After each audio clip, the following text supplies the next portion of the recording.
뭐라고? 아반떼를 산다고?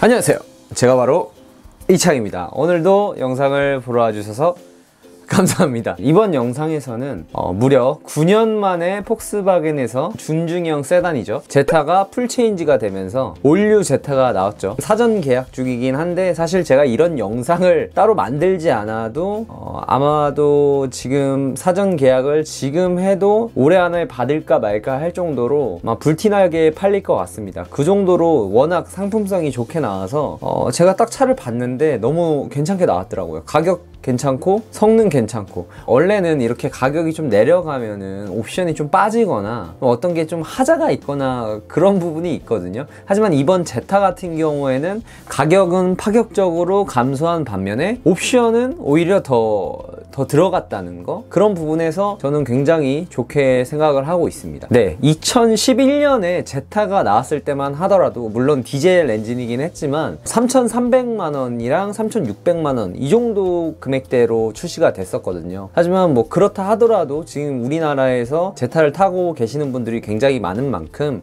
이미 제타는 완성도가 높은 차량이라는 것을 보여주고 있는데요, 그 가격에서 거의 1,000만원 정도가 빠졌죠. 물론 엔진이 가솔린으로 바뀐 면도 생각을 해야겠지만 가격이 1,000만원이 싸졌습니다. 네, 그래서 총 두 가지 트림으로 되는데요, 하나는 프리미엄과 다른 하나는 프레스티지입니다. 프리미엄이랑 프레스티지밖에 없고요. 프리미엄 같은 경우는 2,750만원이고 프레스티지 같은 경우는 2,990만원입니다. 약 3,000만원 정도가 되는 금액인데 뭐 이 정도 금액이면은 나쁘지 않다고 생각을 했는데 지금 폭스바겐에서 할인 행사를 하고 있습니다.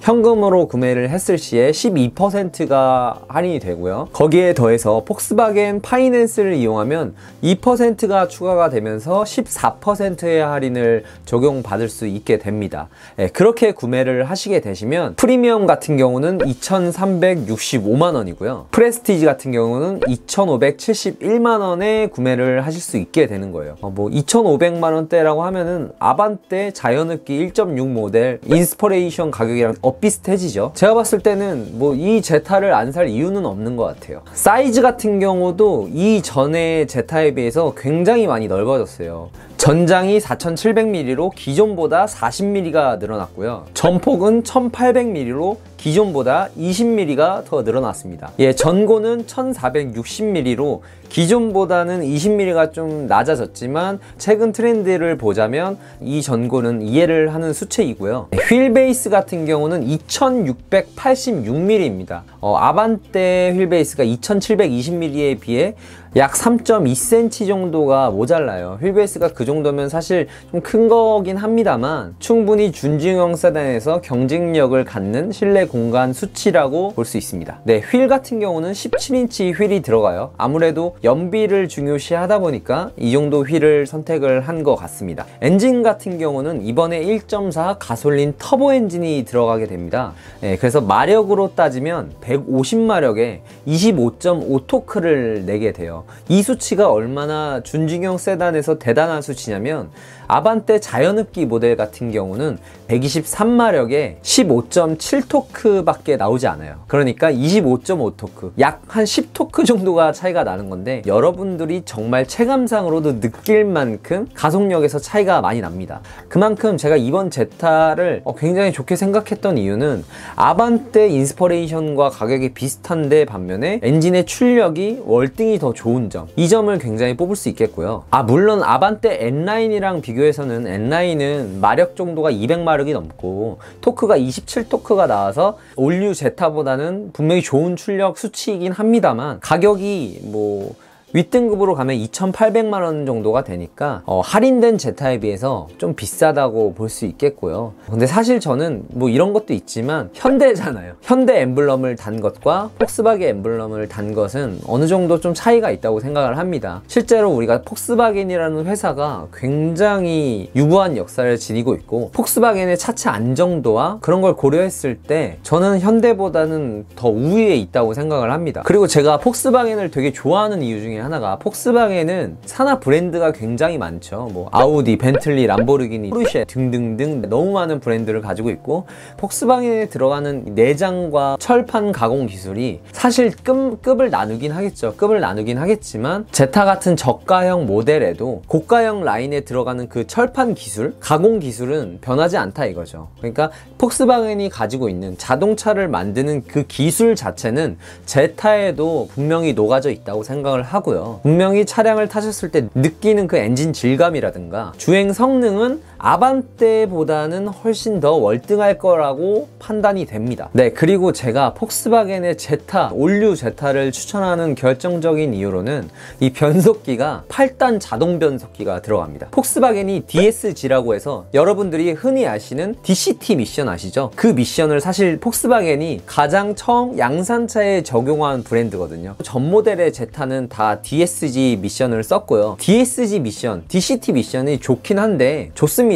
왜냐면 동력 손실이 거의 없거든요. 동력 손실이 없어서 연비가 그만큼 높게 나옵니다. 그래서 여러분들이 그런 말들 들어보셨을 거예요. 폭스바겐이 진짜 연비는 진짜 좋다라는 말이 듣는 게 이 미션 때문이거든요. 하지만 이 미션이 반영구적입니다. 그렇게 오래 가지 않아요. 10만 아니면 뭐 짧으면 8만 뭐 길면 20만 까지밖에 못 갑니다. 미션인데도 불구하고 소모품처럼 써야 된다는 그 단점이 있었어요. 실제로 구형 제타를 모시는 분들 중 대다수가 이 변속기 때문에 골머리를 앓고 있는 걸로 알고 있는데, 이번에는 DSG 미션이 아니라 8단 자동 변속기가 들어감으로 인해서 이런 걱정은 좀 없어졌다는 거, 전 이것만 하더라도 큰 발전이라고 생각을 하고요.